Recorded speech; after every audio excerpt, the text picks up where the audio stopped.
get my get a charger. It might be in the bedroom.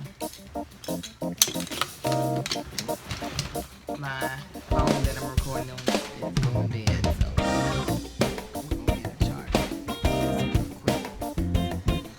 Oh, it's so hot in this damn house. So we are doing Black Lives Matters and just, race relations in the U.S. And we just did an attempt, and we were probably almost through it, but I didn't like how it was going. It was coming off a little too angry, even though this is something that we are angry about. I don't apologize for it. I don't apologize for the fact that we are not happy with how race relations. I want to be able to educate people without...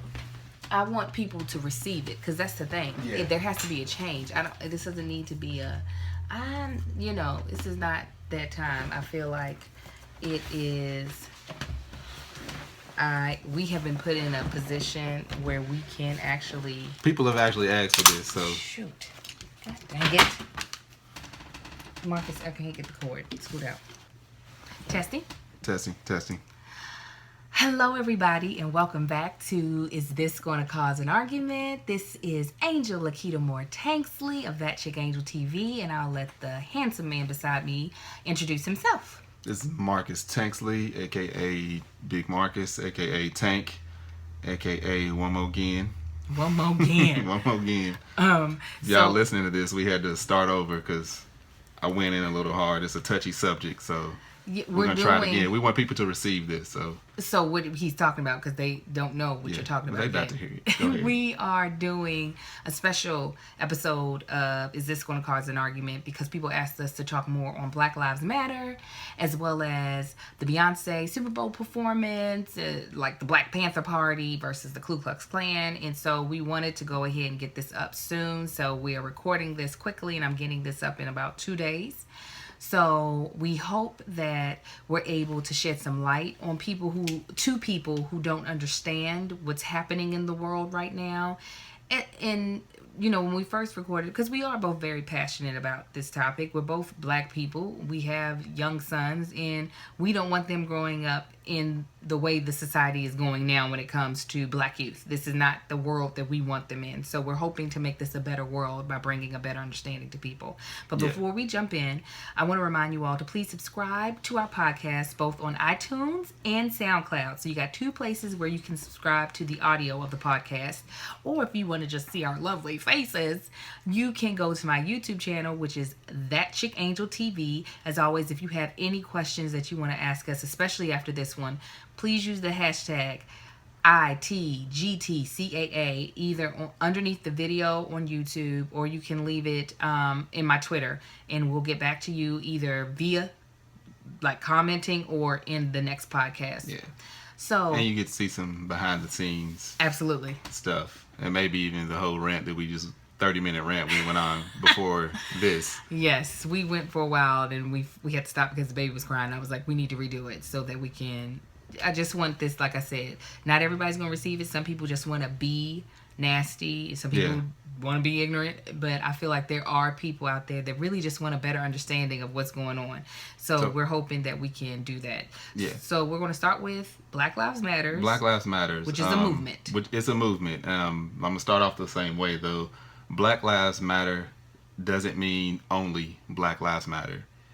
It's basically the silent word that people are missing is not only, like she said before, it's Black Lives Matters also, because this country or other countries also, but we're in this country, so we're talking about this one, or the world acts like that Black lives don't matter. So that's where that comes from. It doesn't mean white lives don't matter, Asian lives don't matter, none of that. It just means Black Lives Matters also, because it's so much evidence and so much that promotes that they don't matter. I'm trying to think of a better way to say it, but the way the analogy that I'll use is if you go to the doctor's office and he says, "Oh, your liver is just not in a great condition right now. I'm gonna give you some stuff to help your liver," and you go, "Well, what about my heart? Don't you want to give me medicine for my heart?" if there's nothing wrong with your heart, we're not going to address it. We're going to address where there's a problem. And right now, as far as in race relations, there's a problem with how black people in America are being treated. And I'm not saying that everybody has it roses and daisies. You know, there are a lot of social groups that have problems in the United States. But right now, black people, unarmed black people, especially youth, are being shot by police. Not only are they being shot by police officers are not getting indicted, or those who are non-police officers might be being indicted, but they're not being convicted. Yes. So that sends a sign of saying my life doesn't matter enough for justice to actually prevail in the matter dealing with the murder of this young black youth. And I'll go ahead and say this now. I said it later in the other podcast that we tried to tape, is that for me, I don't remove myself from these situations. When I see kids like Trayvon Martin being shot, I don't say, oh, that poor mother.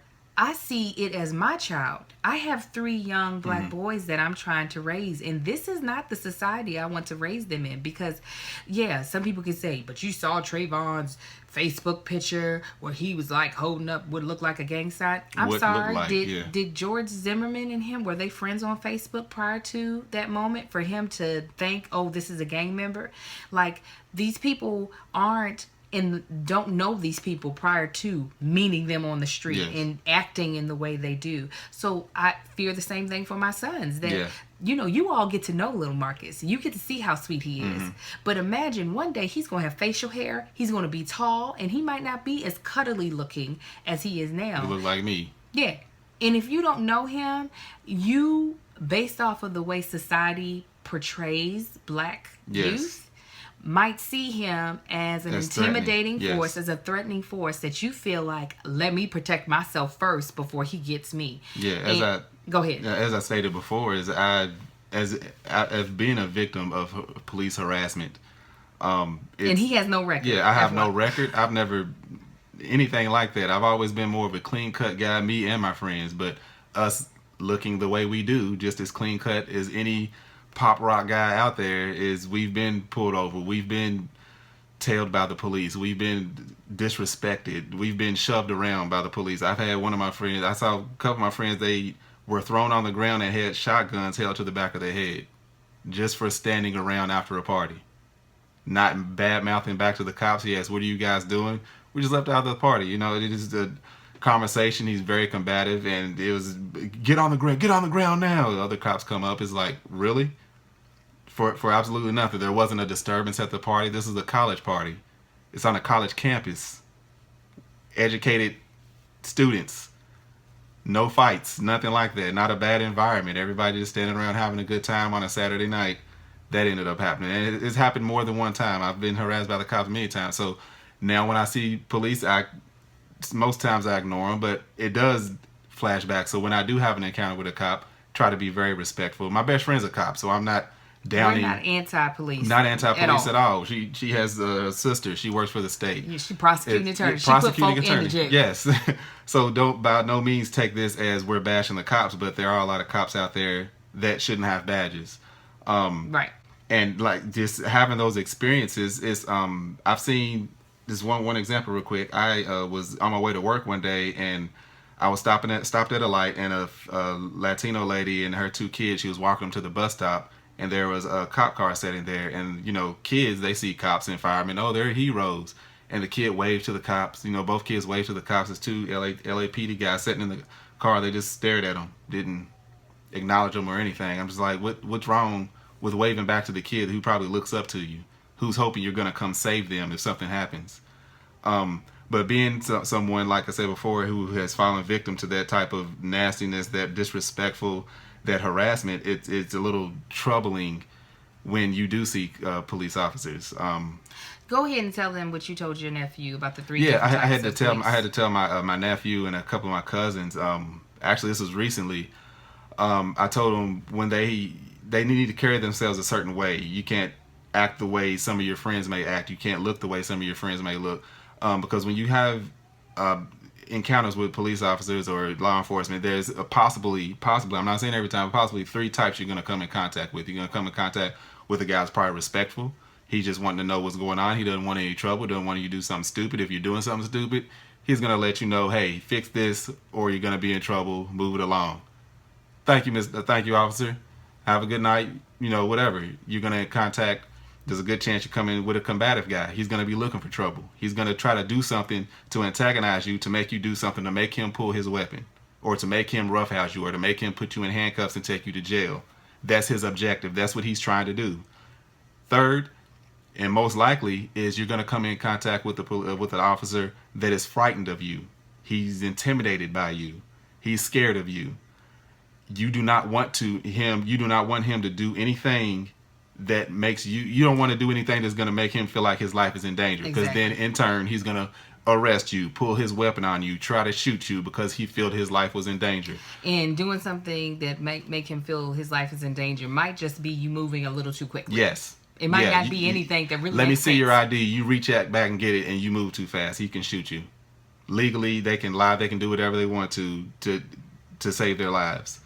And I had to drill that into them, because in Kentucky apparently now is this thing where teenage boys ride around with hoodies on, whether black, white, whatever you may be, they ride around with hoodies on. I had to pull them to the side. No. Your friends can do that. You don't do that. There's a white female comedian friend that I have. She has 2 adopted children. They're actually brothers, like biologically, but they're Latino, and one is more European looking, and like, one is brothers as in brothers, or they're related by blood, and the other one is darker complected, trying like to lighten lighter, the mood, a little bit lighter than Marcus, but darker. Now that they're teenagers, the darker one has now seen how he's treated differently when they're in social settings, and it broke her heart, but she knew she had to have a conversation with him then in there. So this goes on to me speaking of white privilege. Okay, now even though she's a white comedian, she's now seeing what it means to have her white privilege removed. At least one of the things that I consider white privilege.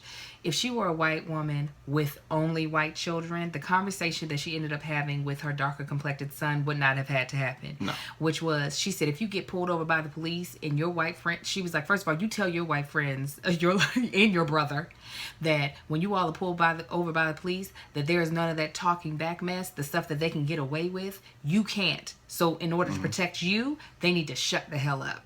And she was like, and you make sure that, just breaking down the things that a lot of black moms are having to tell their teenage sons. It's heartbreaking that you have to have that discussion with a child, but it's true. That's a discussion that I have to have with my son once he gets older. That is a privilege that a lot of my white counterparts have, that they don't have to have that conversation. Yeah. And I'm not saying you need to feel horrible about that, because I would love to have your privilege. I would love to know that my son can act like a teenager, because teenagers do stupid stuff, but he can do stupid teenage stuff and not have to worry about getting shot in the back because somebody's intimidated, or shot in the face because somebody's intimidated by him, not because he's a demon seed out here in these streets hurting other people. Yeah, because a lot of people confuse white privilege with social Money. status or money or financial gain. That has nothing to do with it. Someone commented on Angel's channel that they're not white privileged. They disagree with the whole white privilege thing, because they're from southeastern Kentucky and they work in coal mines right alongside with black people, and we don't have clean drinking water and this, that, and the other. That has nothing to do with it. An example of that is you can go wherever you want to and do what you want. Just by the way you look. You can drive to a nice part of town. You can walk into a jewelry store or something, and no one will look at you sideways. Or you can walk. If you're a man, you can walk down the street and women won't clutch their purse when they see you coming, or they won't opt out to go to a different elevator when you're standing there. This type of stuff that happens to me all the time. Right. I literally see women clutch their purse, and half the time I want to say, I probably got more in my wallet. But it's just to make it offensive and humorous, but this is like really like but it is what it is. That's just by looking at me, and I consider that a privilege when you don't make people nervous when you're around. So this is all based on something that I call, and other people call, systematic racism. So we're not talking about one person disliking another person because of their race. We're talking about a system that has been empowered and enforced to suppress a race of people. So you might be like, come on, Angel, you got umpteen degrees. Nobody's trying to suppress you. What I'm really talking about is the fact that there are images that are constantly fed into the media purposefully. I'm not saying that some of these images aren't true. Yeah, there's black on black crime. There's black crime. I'm not saying that doesn't happen. Absolutely. But there's crime of all races. But the image that they want to put out of black men and of black youth is one of terror, of one of, get them before they get you. And the fact that, the fact that people clutch their pearls or clutch their purses because of the thoughts that have been put into their head, that have been passed down. These are things that we're having to fight against. So I don't want I brought up right before we had to cut it off last time was, every time someone has someone of power has tried to make full equality in this country, like the 60s civil rights movement, there are 5 assassinations in 5 years. All people who wanted to bring black people to equality, people of color. I'm not going to keep saying black, people of color to equal to basically white. And that's not coincidence. Yeah. We were never brought over here. Black people weren't brought over here from Africa for there to actually be equality. So that is a change in the initial plan, okay? Right. Granted, yes, slavery ended back in the 1800s, but honey, there was the Jim Crow South for many years. Then there was the Civil Rights Movement for many years. And if you think that in 2016 that everything is okie dokie, granted, we're not back when my mother was born, but you gotta understand, my mother picked cotton as a little girl for 3 cents a pound. She was a sharecropper. She lived with her grandfather who was a sharecropper. Right. My mother picked cotton for 3 cents a pound, not my great grandmother. Right. You have to realize that our age, we're in our mid-30s, our parents lived through those times. Not our grandparents, not our great-grandparents, but our parents saw that. My dad was around. My mom was around. They all saw that happen. I'm a first-generation college grad because of this. So you got to understand, there are people who can trace back college graduates for I don't know how long, but I'm bringing it down. But you have to understand that, slavery might be over, but to get back, to really work past that, when there are people who still hold the views of blacks being inferior, it's a lot. And so we are hoping that... Still trying to be held to that. Yeah. This country's doing a lot or even this world is doing a lot to hold that back.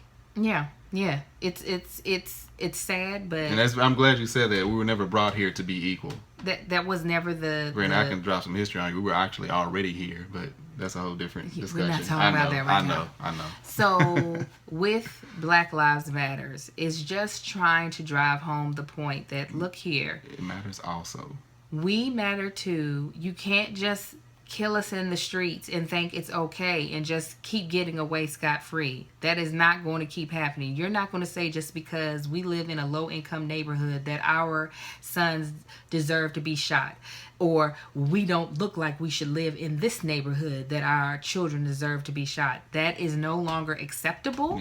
And we're going to start recording you on our devices, and we're going to start holding you to the fact that you are supposed to be here to protect and serve. And that is not what you're doing. And we're not to say that it is not a lot of people out there doing wrong. Trust me, we know there are. Yes. I know some of them. I know some people right now that need to be arrested. Arrested. I feel like calling people, arrested. I feel like calling police sometimes, like, I don't know if he's still up to this. The stuff he used to do, you probably need to go pick him up.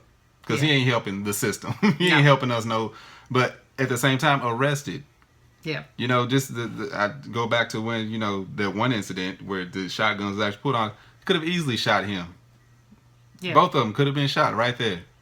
It would have been it would have been a bunch of college kids' words against the cops. And no telling what small mistake from that person's past they would have just kept replaying on the news. Yeah, Eric, he got kicked off the football team for fighting or whatever. Right. He didn't, but that's an example. They would have found something. Yeah. He made a D. What? He wasn't a model student. Kill him. So that's what Black Lives Matter is about. Yeah. And it shouldn't be anything that you should fight against. It should really be something that you embrace, to be like, nobody deserves to get shot in the street. And by me saying Black Lives Matter doesn't mean, like, it's already been proved, if I were a white female, that I matter. That y'all ain't shooting me. Thank you. But I also want to say that in me living and me having air in my life, that my black friends, my black family members, they matter too. So that's what Black Lives Matter is. Yeah, So it's not anti anything. It's not none of putting that. us above anybody. We're just trying to get equal with everybody. That's it. Just quit shooting us in the streets. And So- speaking of, Oh no, I was about to move on to yeah. And speaking speaking of. don't shoot us in the streets. Let's move on to Beyonce, because that was something that she had in her video. Stop shooting us.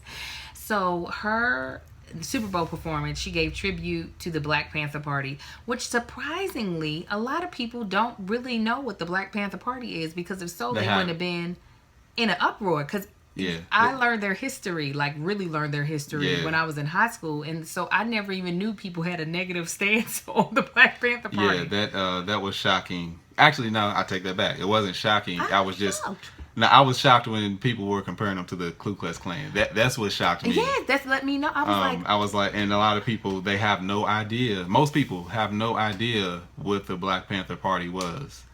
so let me give you a quick history lesson on the Ku Klux Klan, and you can give them some Black Panther Party. We'll interject, but I'll start off with the Ku Klux Klan just so people don't get confused. The Ku Klux Klan still exists. It's had 3 different movements, and each time it's typically had a movement. It's been as a what is it? I can't think of the word. Not a. It's pushing as a yin to the yang. It's been opposition. Thank you. Opposition to something happening. So, for instance, after the Civil War, when blacks were freed, Ku Klux Klan came into existence as a way to try to regain control of the South. They wanted to be able to take back the rights of black people. So that's how they started. Basically, if they were free, they should die. And if there were white people that also agreed with black people being free, they should die too. So there was some equality there. They were killing everybody. There was against them. And the Ku Klux Klan, it was a hate group. It's a domestic terrorist group. Their whole thing was bringing back like a pure Americanism. So, it was all about being white Anglo-Saxon. Yeah. So no Catholicism. You couldn't be Jewish. You definitely couldn't be black. They were not for any of that. The purest American used to wear feathers. So... that's, you want to get technical. That's the purest American. Everybody else is just visiting. We all immigrants. Yeah, okay. Everybody's an immigrant. So the third wave, we'll skip the second wave. The third wave came during the Civil Rights Movement. Okay, and the reason why I want to bring up this third wave, because this brought up the Black Panther Party. Mm-hmm. When the Ku Klux Klan came back in its third wave, they were able to work in cahoots with the police at the time. So a lot of the police in the South would help the Ku Klux Klan. So if you think about like the Freedom Riders back in the 50s and the 60s, these people who were on these buses. So police officers in the South were allowing the Ku Klux Klan to literally attack these buses for several minutes before they would even call in police to help the Freedom Riders. Mm-hmm. So a lot of the police in the South were working with the Ku Klux Klan. So when you have the police who are supposed to be protecting you, because it was law, that, black people were allowed at certain places, or that the police were not, even though these were sit-ins and stuff, police were not supposed to be coming at these people with force. They were working with this group that purposely was trying to intimidate and murder black people and people who supported the cause of equal rights among black people. And not the fact that the police not only supported the group, they were this group. That's why they had members of the police office. That's why they wear hoods, and they want to mask their face so you don't know who they are. These were doctors, they were lawyers, they were police officers, they were teachers, they were fathers, they were uncles, they were everybody. That's why they wore hoods and covered their faces so you didn't know who they were. They were government officials, everything, and still are. So when you think of this, you think of police that are supposed to be protecting you are now working with a terrorist racist group. You think, if the police aren't going to protect me, I have to protect myself. So in the 60s, the mid to late 60s in Oakland, California, started the Black Panther Party for Self-Defense. That was the name of the group. Black Panther Party for Self-Defense. Self-Defense. Led by Huey P. Newton, who was a highly educated man. Huey P. Newton and Bobby Seale. Bobby Seale, very highly educated. They met in college. PhD in social science. Huey P. Newton did. Bobby Seale was also a scholar. They were both They're smart both men. very, very, very smart. These weren't thugs. So what they did was they decided, okay, since the police won't protect us and they're letting this domestic terrorist group harass our community, we're going to protect our community legally. What they decided to do is they were going to arm themselves where they could arm themselves. They were going to exercise their Second Amendment rights. And when they saw police or law officials doing any harmful to their community or someone or anybody, it didn't have to be black people. It could be anybody. They were basically policing the police. Right. They used to give out free breakfasts. They gave out free breakfasts to children, and they were trying to keep the communities safe.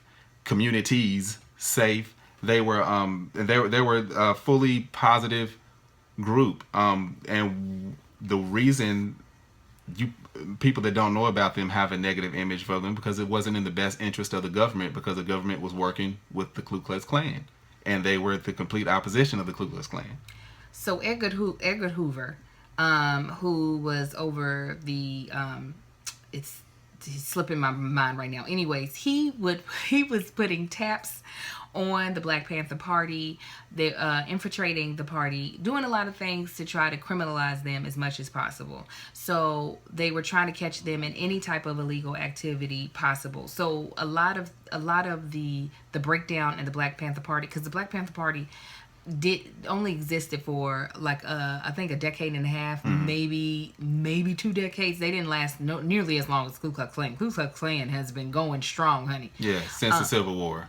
They're still strong. They're still rallying. Still going strong. These are the people who used to murder, kill, and hang people for fun. The Ku Klux Klan has killed thousands, where that's not something that you're going to find on the Black Panther Party. The most negative stuff you might find is that there might have been some drug and you don't even know if it's true. I don't believe it's more likely it's not true, but some sort of drug affiliation because of what all was happening with J. Edgar Hoover, putting these taps, infiltrating them, getting kind of like implants in there to kind of, and they claim it was drug activity. Right.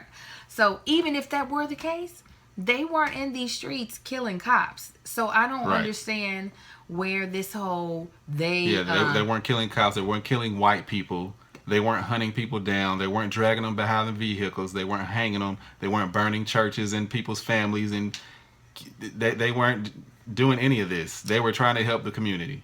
So do your research, please. Don't just take our word for it. By all means, please do your own research. Absolutely. And you will see. So to have the Black Panther Party and Beyonce's tribute to them be equated to the Ku Klux Klan honestly made no sense to me, because the Ku Klux Klan was literally made out of self-defense, because, everybody likes to go to Martin Luther King and Gandhi and be like, they did things peacefully and stuff. But sometimes you are allowed to defend yourself. And that's what they did. Like, I don't understand why people feel like you always got to... Because you started with Ku Klux. Oh, sorry. Yeah, the Black Panthers. That's what they did. They defended themselves, where literally the Ku Klux Klan was opposition anytime they saw blacks making more strides towards equal rights. Their movement would pick up as an opposition to it, and they would use intimidation and murder to slow that down any way possible. And they were protected. They were fully protected by the government and law enforcement. They didn't care if you were black or white. If you weren't for their movement, they were not having it. Oh, I wish I could find that book. I have a book on a lawyer that was fighting against them white guy, and how he was a lawyer and had to start basically carrying a gun because he was holding cases against law enforcement officials that were part of the Klan and would target people of color. The United States government needs to declare them completely as a terrorist group, so that domestic they're not terrorists. You're supposed to protect us against foreign terrorists, foreign and domestic. The reason, and I think the reason why, is because every time there's a new resurgence, they try to manipulate the mission of it as something different. But I can tell you, during the time of the 60s, the 50s and the 60s, when the Black Panther Party was around and the Ku Klux Klan was also around, this was a definite terrorist group, because that's what they were doing. They were burning. They had an auxiliary. It's still a hate group for women, and the women were in charge of being in parades, burning crosses, making hooded costumes. Like the Black Panther Party, they never hid behind anything. They wore berets, black leather jackets, black pants. Like, they weren't hiding their faces because they were doing things legally in order to protect their communities. Yeah, they were shut down by the FBI, led by J. Edgar Hoover. So this is what Beyonce was doing. She was just saying, look, these people fought against police brutality, and I'm using my performance to fight against police brutality. That's all it is. And Beyonce was a goddess until she reminded people that she was black. She was like, oh yeah, by the way, I'm black. Or at least aware of black issues. Yeah. I guess y'all think because, not y'all, excuse me, I don't want to generalize. I guess certain people think because she is this wealthy woman that she's not aware of what's going on within her own culture. Right. And one quick thing, because this is going on for so long. One last thing. The difference between black power and white power. I'm going to do this really quickly. Real quick, yes. Okay, black, first of all, I'm not defining that as just skin color. Black, to me, has to do with the culture in which Africans who were brought here as slaves had to assimilate and become this whole group, which is called black. So it's not just about the skin color, It's about the experience, because there are people who are from Africa that were never slaves that live here. That's not the same thing. No. So when we talk about black pride or black power, it's those of us who have been disenfranchised in this country, who are the descendants of slaves, who have had to fight for equality, are still currently fighting for equality, who are fighting for value, are saying, you know what, we are beautiful, we're powerful, it doesn't matter how you tear us down, how you rip us down, we can be proud of who we are. Okay, now white power or white pride, as the movement became from out of the Ku Klux Klan and other groups, the White Knights or whoever, has never been anything positive for anyone else. It's all about getting the Ku Klux Klan, their first mission was to strip away the rights that were given, the few rights that were given to black people once slavery was ended. They wanted to go to white nationalism, being that they felt like they were the purest form, and anything that was not them needed to be submissive to them. You understand? So black power is not trying to make anybody submissive to them. It's just being prideful where you're from. It's celebrating the fact that this has been our journey. No matter how not cute it was, this is our journey. We can still celebrate who we are. So if you're a white person and you want to be proud, be a proud American. Is what that's the difference. That's the culture.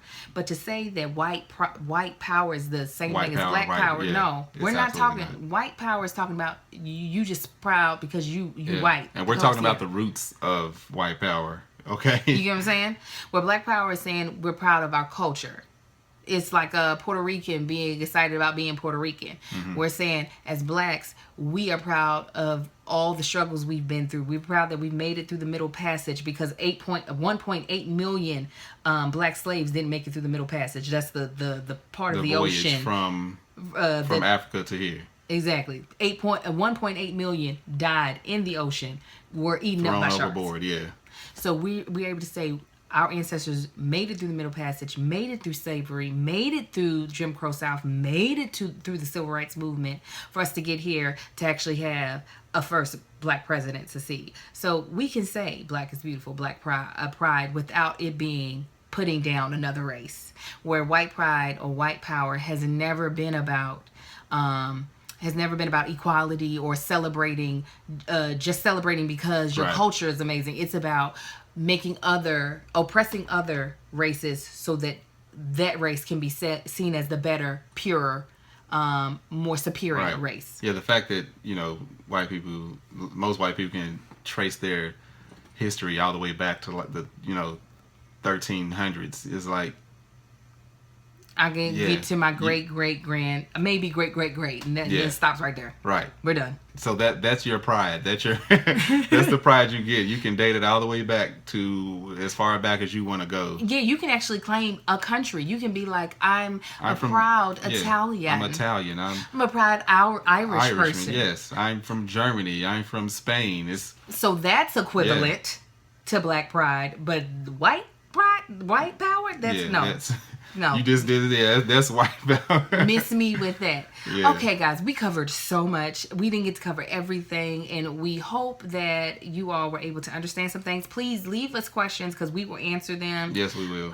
Because we want there to be an understanding. We feel like these conversations are what help people really get a better understanding of what's happening out in the race, because we have to make this a better world for the people that are younger than us. Right. Okay?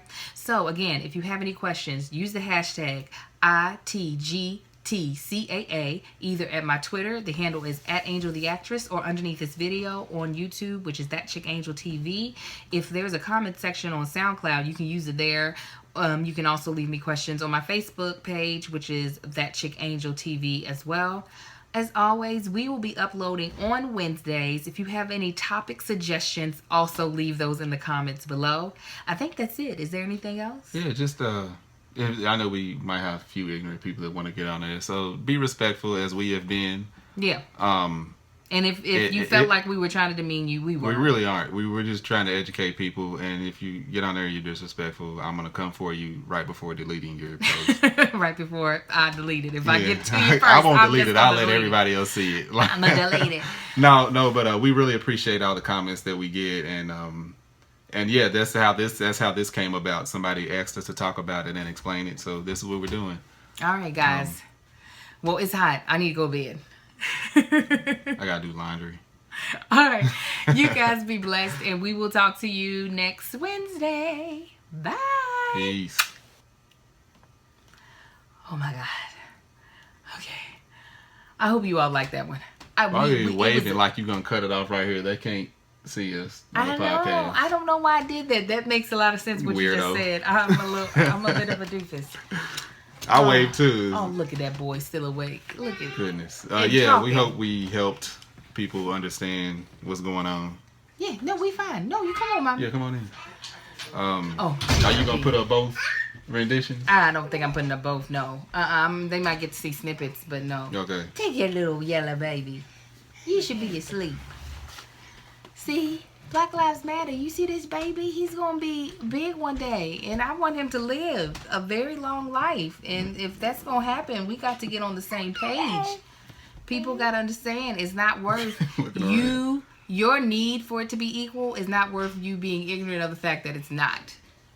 Because I know people just want this to be utopia, and that would be great, but it's not right now. So let's not pretend. If you feel like it's a utopia, you're part of the problem.